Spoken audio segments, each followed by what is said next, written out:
Hey, how's it going? Today we're doing something a little bit different. We are going over to my friend Dave's house to help him with his Victron Quattro and lithium-ion battery system using the same 280 amp hour battery cells that we have. Quick disclaimer on this. This is just a video that's not necessarily meant to be a guide. It's just two friends working through some problems and having a good time. So if that sounds good to you, keep watching. And there will be a follow-up to this video with a quick tour of Dave's bus. Look for that in the next day or two. Hey, how's it going? We are here with Dave, a bus friend of mine that I met through another bus friend of mine, JD. And we are on location near a lake in Minnesota. So figure out where that's at. You'll know where we're at. We are working on setting up a Quattro. Checking out his battery bank with the same 280 amp hour cells that we've been working on, and just seeing what's going on here. So let's get started. Dave, what do we got going on here? So it's a Victron Quattro 15K. So it's 220 volts in, 220 volts out. So I'll have two AC panels, one at 220, and then I'll use a transformer to make a neutral and then have a 110 panel. But the big thing is I want to be able to run my mini split air conditioner, which is 220, and then various heating loads like a induction cooktop, probably inside and one outside, for we like being outside the camper when we're camping. Yep. We like being inside the camper on the road. Yeah. And then tied into the Quattro, as you said, is the 280 amp hour lithium ion cells that I made into a battery bank, and that feeds into the Victron Lynx system for the shunt and the distribution. So trying to get those to all talk to each other would be pretty awesome. I've been struggling so far, but that's why Sean's here. He's dealt with a lot of blue things. Well, some of them, but we were talking about a little bit of this before, that some of this stuff runs on a standard called VE CAN, or is it VE CAN? VE CAN and VE it's a bus. Yeah, and then the Quattros or Multipluses run on VE bus. Yep. And it's all different. One requires termination, the other doesn't, it seems. At least, yeah, that doesn't require termination there. I put one down here and then it worked. Oh, on your, the Quattro does both, I think. Okay, maybe. Yeah, it does. Yeah, it looks like it, because this is the, or maybe I'm confused now. This seems to go down to these two plugs through some. Okay, because this is what I'm used to on my Multiplus. I got something like that and all. Sure. This is VE bus, yep. And this must be VE CAN then. Yep, but it's going into the magic device that ties everything together is Cerbo. Cerbo. And so the Quattro right now is in the VE bus, and I'm able to see. Well, I think I'm able to see it. Okay. I definitely can see the links, and that's something else we'll work on tonight. Is Victron will tell you that your power has to come into the link shunt on the left side and flow to the right. And I have my battery going in on the right and flowing to the left. So when I turn on the system, it shows that I am discharging the batteries when the charger kicks in. And Victron basically says just turn them upside down if you want to flow it the other way. But that's not the direction I wanted my cables coming out. So looking on the Google, it looks like the 5 little wires on here can go and be swapped around. So we're gonna move this white one to this side, this red one to this side, and then this green and black one over here, and the yellow one over here. All right. And then the legend is that then it's smart enough to figure out which way things are actually moving. Okay. I'll be honest, I know nothing about this stuff, or about that stuff up there, so that's pretty cool. It's one of the reasons why I definitely want to check this out. It was really easy to use. When you start looking into the cost of putting together a bus bar, and then getting things covered and whatnot, it kind of made it all in a simple package. Yeah. On the Lynx distributor, it has a fuse in each location, and then it's got indicator lights whether your fuse is good or bad. So. Yeah, in short, would it be accurate to say this is like a fancy, nice covered bus bar system with a shunt built into it? Yes, and fuses. So and all fuses. the outputs are fused. which I suppose is nice. We're not that fancy yet on our end. Okay, so I think what we're going to work on first is let's get settings in this set so we are charging his the lithium-ion batteries properly. Sounds good to me anyway. So we're going to fire up Victron Connect here, which what's it complaining about here? Local. Okay, so I brought my MK3 to USB adapter, which will talk to the so VE that can. gives it power. Not power. It gives it. But it's not on right now. It's able to communicate with it or see it. Oh, it appears it's attempting to anyway. It looks like. I'm gonna go to. That could be why it's having problems. Okay, it can't connect. So can we turn it on? Yeah. Okay. I'll just throw it in.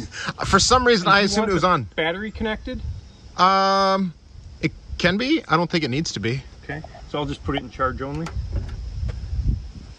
Sure. I think that should be fine. I'm used to mine being on all the time. I'm just not there yet. Yeah. And then, is this your smart solar? Yeah. So, like Scott, I use a small MPPT. Eventually, it'll go off my battery here to maintain the lead-acid house batteries on the coach. Okay. So I'll probably relocate it, but right now it's in.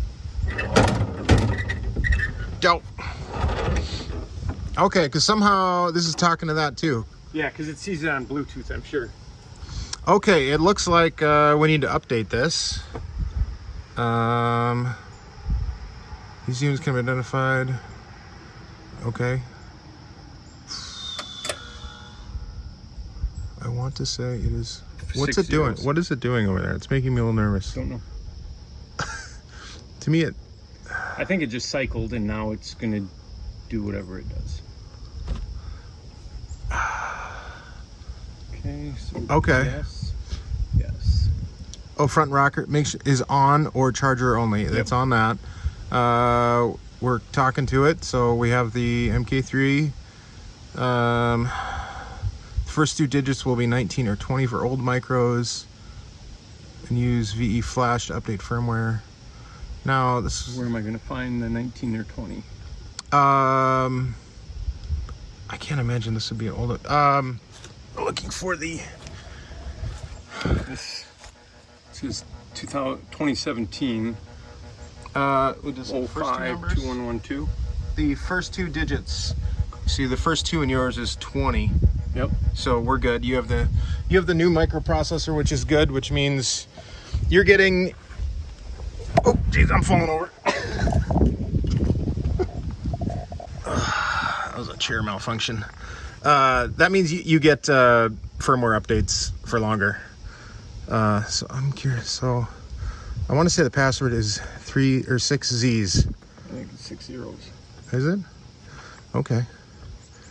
It's just 3 Z's. I should have known better.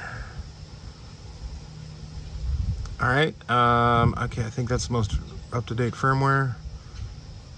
We're gonna update this. All right. For the sake of this, I'm a Victron trained engineer. I second that. I've updated 2 myself. Well, actually, I think I even have a video on it. Now's the perfect time to do it because we don't have anything set up here. And what's nice about this new version is you can actually update the firmware after this through the VRM if you want to. Nice. You don't have to connect all this. The Cerbo GX kind of will take the place of the MK3 then. But it's still not a bad idea to have one for stuff like this. Or if something were to happen to that, you can still get into it and deal with it. All right, looks like we are updated. So let's see what we see here. All right, now I can talk to there. And now we can see some settings. Probably should have brought this closer. Actually, I need to do this on mine still. I set my max charge voltage for the AGMs, I think, to 28.2, which is perfectly fine for the batteries that we have in there. So, all right, you're currently absorb. Well, currently the battery's not connected to it, so it may think things that are less than accurate. All right, well, it's trying to do something. It's pushing, let's put, it's only 2.3 amps, I guess, so. All right, now I'm gonna have to remember the settings, the password for the settings in here. I think, is this just Z again? Yep. At least, I don't know if that's better or worse than 1, 2, 3, or 1, 2, 3, 4, 5. So I'm trying to remember where all these are. So yeah, so perfect. Change that one. I was going to mention that right away. Which one? Change it to 60 hertz. Yep, that will give you a problem. And that can be done with the dip switches that I mentioned according to the manual, but I was not able to find the 6 or 8 dip switches it talks about that are next to the up and down button, which are used to push the program.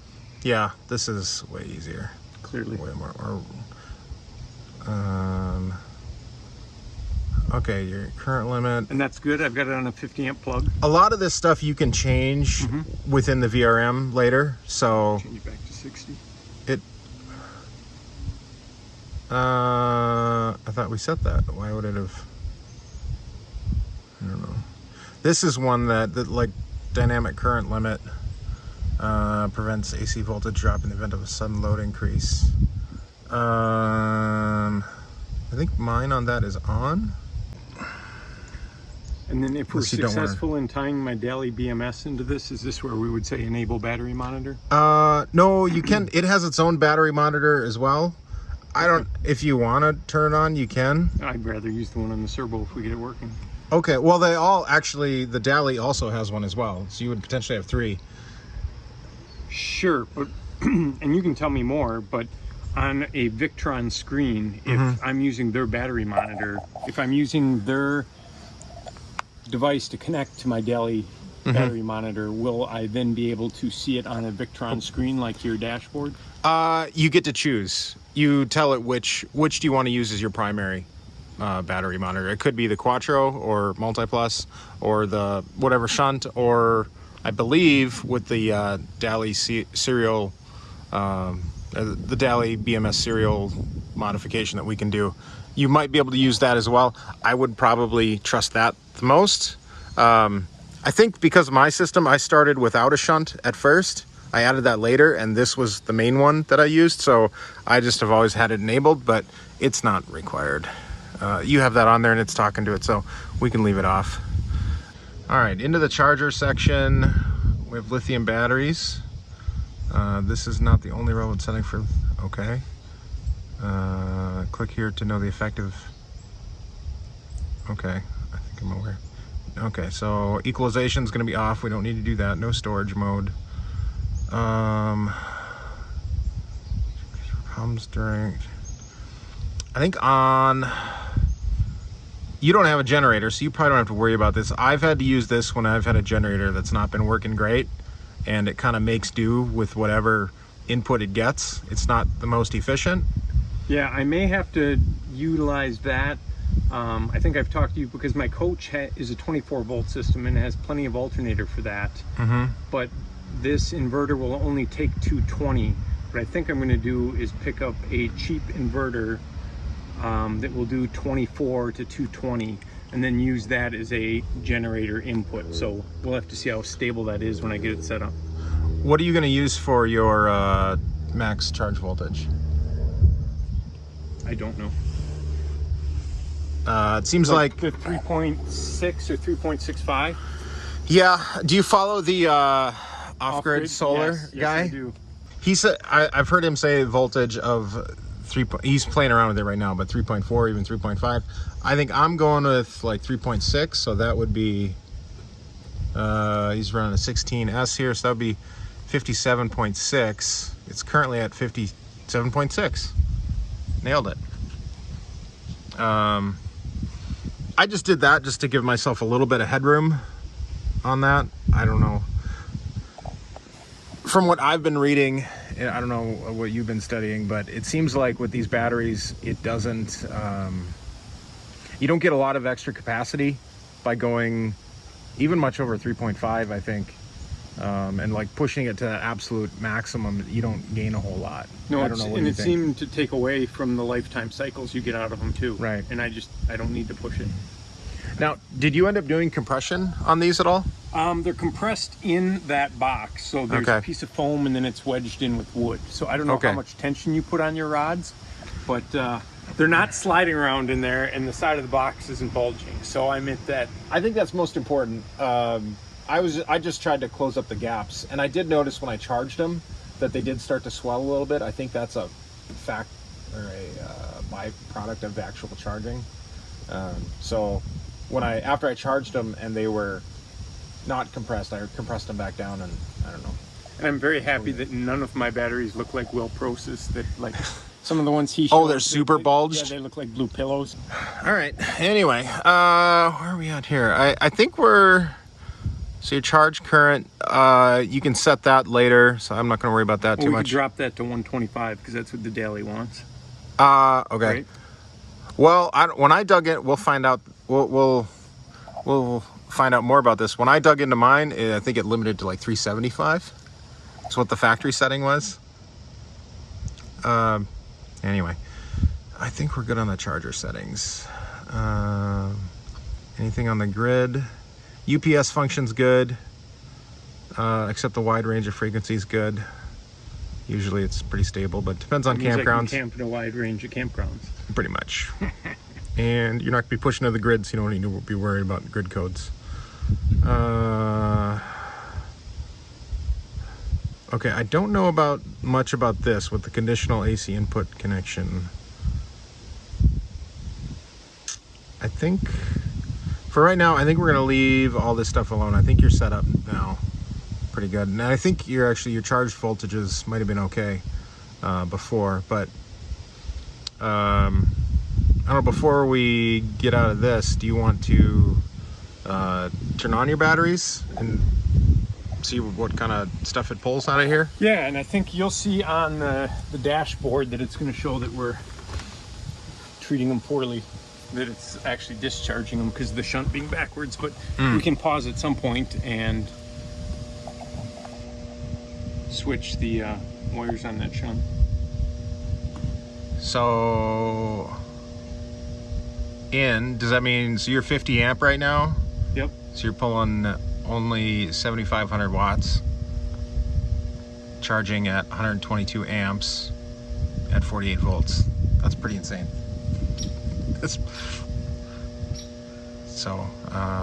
But we don't know the current state of charge, I guess.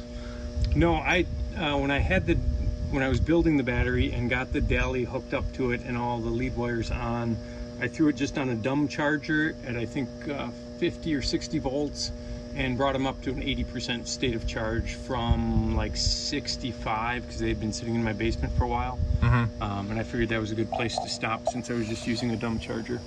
Okay. Well, let's see. I got this here. Do you need anything updated on your solar charger? No, and I seem to be able to connect to that one using the Bluetooth just fine, and at some point I'll make some. But I've just got it set for. Oh, that's why I can see it. Lead acids. Oh, okay, that's why I see that. Because it's Bluetooth. Okay. I was like, why do I even see that at all? Oh, and the Cerbo's there. Because I turned on the batteries now. All right, I don't quite understand. Well, the Cerbo gets its power here. So it wasn't on before? Correct. Because the battery was turned off. Oh, But it should. I would probably want that on all the time. I hear you. But I would have thought, I don't know. I would have thought it would have come up once we turned on the charger because that would have made those two battery lugs live. But you didn't show it before. No, but it might be connecting via, yeah, I can't do much on this right now. That's right. Okay, I think we're good here. What next did we want to tackle? Well, I wanted to see if I could get the DALY back up on the Bluetooth dongle. Right. Use the UART cable from the DALY into the Cerbo and see if we can see it that right way. So we got a couple of things we're gonna mess around with. I brought my Bluetooth dongle for my DALY, BMS because Dave said his connected once, but won't ever again. So yeah, so I get. I should shut it off. Hold on. Maybe. Yeah, I've found that I gotta force quit the app. So it says, you know, logged in successfully, scanned for devices, but then it should show up. Yes. Okay, well, let's try swapping out all this. Maybe it's the cable, maybe it's this thing. It could have got bumped, squished, who knows.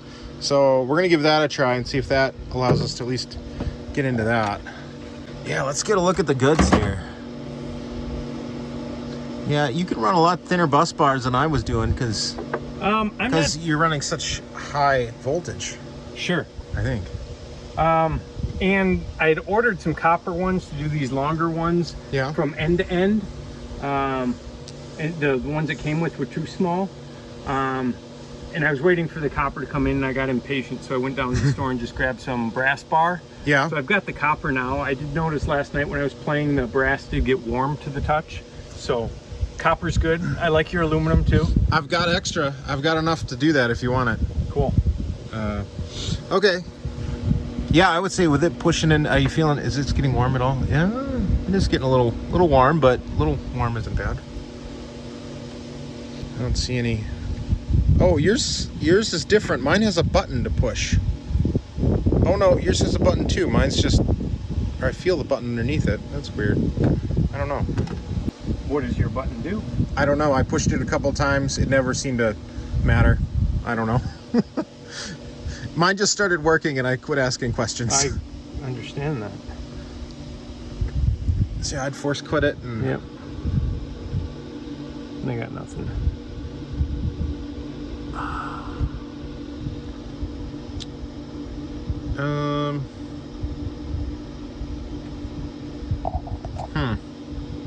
All right, well, let's fiddle around this for a little bit and then we'll check back in here. We do that again, just with a little bit more spirit. Oh. Well, it's connected now. And so what we did to get there was we turned off the main battery leads, and then based on your suggestion, we took off all the balance leads, which is really the only small power, incremental power that goes into the BMS, because the BMS is just across, it takes a negative lead in and has a negative lead coming out. Yeah. And I don't know if that somehow resets it, but it seems happy now, which all right, well, kind of makes me want to do it again and see if we can get my dongle. Well, let's see if it actually, if we see what we're supposed to see here. Sometimes it takes a while. So my excitement may have been premature. Usually not that long. Well, that's further than we got before. Maybe turn on the battery. And then close the app out completely, force quit it, and then fire it again. I've found pretty much if there's any error with trying to connect to that thing, hey, all right, that's good. There we go. There we go. And it takes a while. I don't know that means a whole lot. Go down to your cell voltages there. How do you? Oh, you haven't even been in here before. Yeah, I sent you a picture. Oh, okay. Okay. I don't know. Nothing looks out of the ordinary there. And then, did you set in the preferences? You set your different. I believe I did, but we should take a look at it. Right there. Oh yeah, the high voltage, it only protects at 3.75. I don't know if that's good or not. I set mine at 3.65. Password on that is, you gotta set the value, or go to set the, yeah, it's 1, 2, 3, 4, 5, 6, or did you change it? I don't even know if you can. So the combination is 1, 2, 3, 4, 5. That's the stupidest combination I ever heard in my life. That's the kind of thing an idiot would have on his luggage. Thank you, Your Highness. Enter there, and then you set in the new value. And so what did you say? 3.65 is, that's what I've been using. I'm being maybe over safe, and then click set. I just keep mashing set until I see it update, because the touch targets aren't the best. I don't. Oh, there it goes. Yeah, it's not nearly as intuitive as like the Victron app where it says, okay, it's updating, and then it updates. You know it updates when it actually updates in there. Right. Yeah, and then that's that charge current. That's what mine said too, 3 point. That might just be the max that it can handle in any one momentary time. I think I left mine. Okay.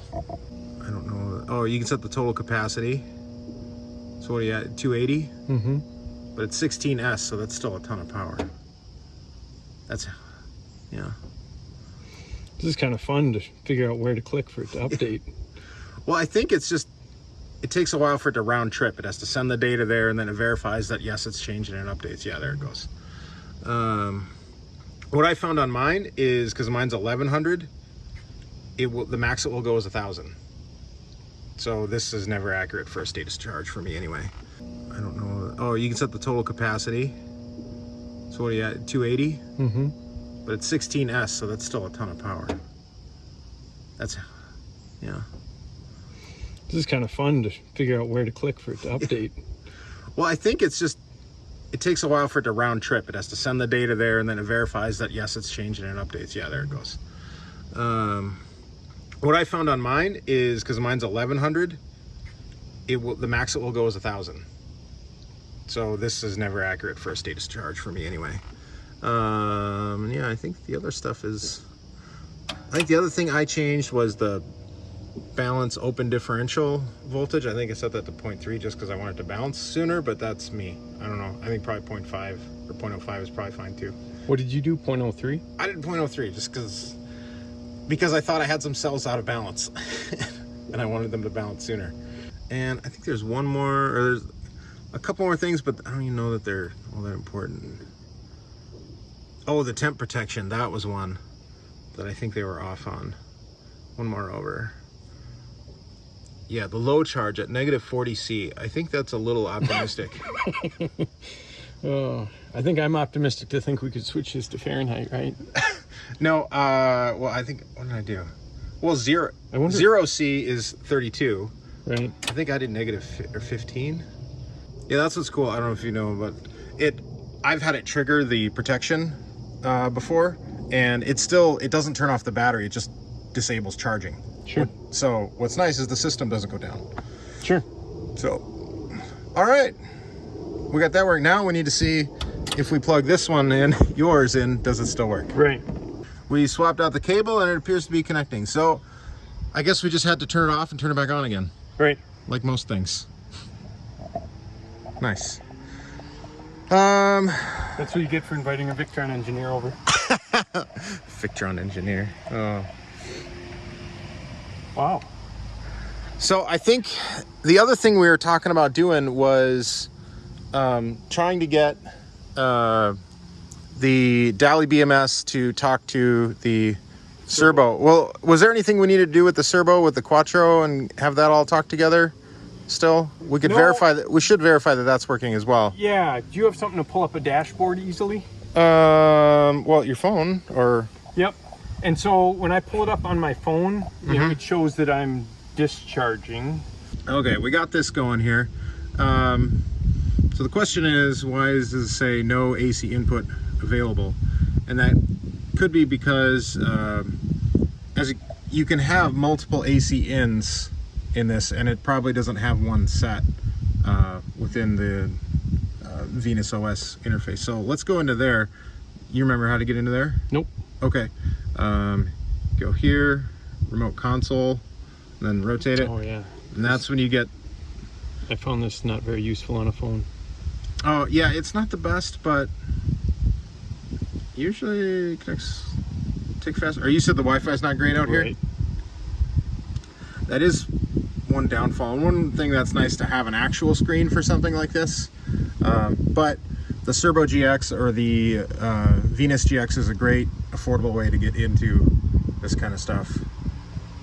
Raspberry Pi, like I did, is pretty affordable too, but you end up spending hundreds of dollars on dongles. All right, I don't know what's taking so long here. We'll edit that out. Maybe because the Cerbo can't see the wireless? It's possible. Was it somewhere? Was it moved in? No, about 7 minutes ago, I feel like I plugged this in. Is that? It's got Bluetooth and it's got Wi-Fi. What does that mean? It's flashing? I don't even know because It says right here. I have the dumb. So the top one flashing green means it's active for Wi-Fi. Okay. And then the bottom one flashing means it's not connected to Bluetooth. Okay. Which is normal, I guess. And the battery's on, so it's... The battery's on. Okay, well. All right, so we've been trying to connect to the Cerbo GX without the normal house Wi-Fi because reception isn't great out here. We're trying to use the phone directly, and it turns out, and I didn't know this, that there is a Wi-Fi hotspot built, or a Wi-Fi network built into the Cerbo, which is pretty cool. So we connected to that, and then, oh, are we not connected anymore? We are from in the app, but we never set up that network on my phone. It should be. Connect in there again. I think somehow it went back to your phone. Oh, wait a minute. Oh, if we connected it in the app, we connected it to itself. Because it has both a Wi-Fi. It can connect to a Wi-Fi network and it can create a Wi-Fi network. We may have just told it to connect to it, loop around. But okay. Anyway, the point is, click on the eye on there. And what we're looking for is the, go down, scroll down. We're looking for the IP address there for the router. So that one there, that 172.24.24.1, put that into a browser because we're connected to the Cerbo and the Cerbo is the router. So type that into Safari and it should come up. And Safari does not like it when you type in IP addresses sometimes. Hey, there it goes. And this works. If you were out in the boondocks somewhere, this is what you'd want to use. It's way faster than looping back around. Because now we're not going through the ether, Yep. We're going directly. Yep. Okay. Now, okay, what's the Quattro fault? Let's check that out. I don't know, I see two lights blinking there, which correspond to something down there. Inverter on and overload. It's confused about something. Or what? Click on what the fault is, I think. Or, oh, it's just the state. Charger only.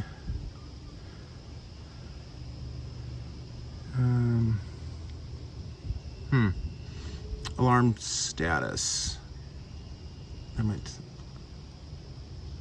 Okay, you got. Oh, you have a warning on DC ripple. I've never seen that on mine, but you got a warning on that. I'm not sure what that means. It doesn't like the battery being turned on and off? It's possible. I would probably do that very little. I don't know. For the time being, I would probably just turn this off and on. You mind if I do that? Yep. So you're up. One click and then back down. We can go to inverter. It doesn't. Yeah. Inverter's all the way up. Every once in a while, I've had mine just do weird things. I had to reset it. Phase rotation. I'm not sure what that's about.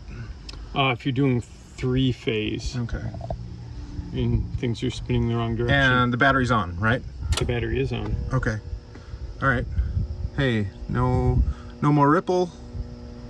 We're good. All right, you can back out with. You either use those arrow keys there, or not on the web browser. Oh, fail. Sorry. It's like you're using a virtual machine, essentially. All right, we're gonna play around with this a little bit, and we'll be back. We've got an issue where the Quattro is overloading because the BMS is turning itself off abruptly because there's probably an overcell voltage somewhere in there because it's charging at 120 amps. So what we're going to do is go into the remote console and adjust the charging amps of the Quattro to dial it back down. Okay, so what we want to do is enable something called digital, or I think it's a DVCC. So go into settings. Everything's in settings. Menu settings? No, just right there. Oh, I'm settings. sorry. That's okay. It's your first time in here. It is. And then DVCC. And enable that. And what that does is it lets you set, click limit charge current. And no matter the charging source, as long as it is through the Quattro or through the Cerbo world, connected to it, talking to it, doesn't matter if it's solar charge controller or whatever, it will limit the charge current to whatever you set there. So set that to like 10 amps for right now, just to you just wanted to see me click a bunch. oh, you can hold it down and it'll go by the deck or go a little quicker. And then click the checkbox or the right there. You'll learn it all. There's a whole bunch of other settings in there that are pretty cool, but for right now, that's the one we're interested in the most. So now we can turn the Quattro back on, and hopefully it doesn't reset anymore. And that will keep the DALY BMS from shutting itself off, and we can see what's going on there. Okay, so the other thing David asked about was getting the AC input set. So it was showing no AC input available. So what we have to do is we have to set one here in the system setup. Oh. And we just pick one. Shore power. Okay, we'll call it shore power. Oh. We'll call it shore power. And that should then show up in the VRM website then. And this is where I was saying about the battery monitor automatic. If you had, okay, so it has the, whether we didn't even tell it to be on, but it's still available, I guess. And the shunt is be on there. And then if you do enough fiddling, you can get the DALY BMS to also be on there. Okay. And then it has DC system. Are you going to have DC loads that are unmonitored? Like through for 12 volt stuff? Yes, there'll be 12 volt stuff off a puck converter, and then the solar charge controller for the coach batteries will be a DC load. Okay, and how is that? How does that physically get connected to here? That'll go up on the Lynx distributor, so the power will come off the bus bar there. Okay. So what does this do for me? I don't think you probably don't have to have DC system. On mine, I has DC system checked, and so if my DC alternator is turning, it tracks the power coming in. Sure. And then at the same time, all the DC power coming out through the 24 to 12 volt converter, that gets measured that way. And anything that, basically it's a, it tracks anything that is not accounted for by any other means. Sure. Basically, if power's coming out and it's not measured by the shunt, it has to be from a DC system. Right, so yeah, mine would all be captured by the shunt. So you don't need to worry about it. Yep. All right. Well, we are definitely getting in better shape here. I think we sorted out why the DALY BMS was turning off. We are charging at about 20 amps right now. I don't know if it, oh, it's not charging at all right now. Okay, so we just hit a cell high volt, and it's one of these ones here, probably cell 8. So basically we've got to do some balancing on this pack, which is not unreasonable and not unheard of, not a big deal. So before we can really get this charged up, we'll have to do that, I think. Okay, we've got the beautiful Minnesota late summer sunset, which is telling us it's time to be done here. But we've got a lot done. We've got the Quattro somewhat happy. We've got the DALY BMS somewhat happy. I don't think we're gonna mess with putting the DALY BMS, connecting that into the Victron Venus OS stuff quite yet. I have yet to do that myself, which I will be playing around with here soon. And now that we got the DALY Bluetooth app working reliably, Dave's thinking maybe doesn't need it, or is not all that interested in that now. Well, at this point, it's nice to see all 16 cells on the DALY app, where I don't believe the Victron interface into the DALY has that level of detail yet. No, it won't.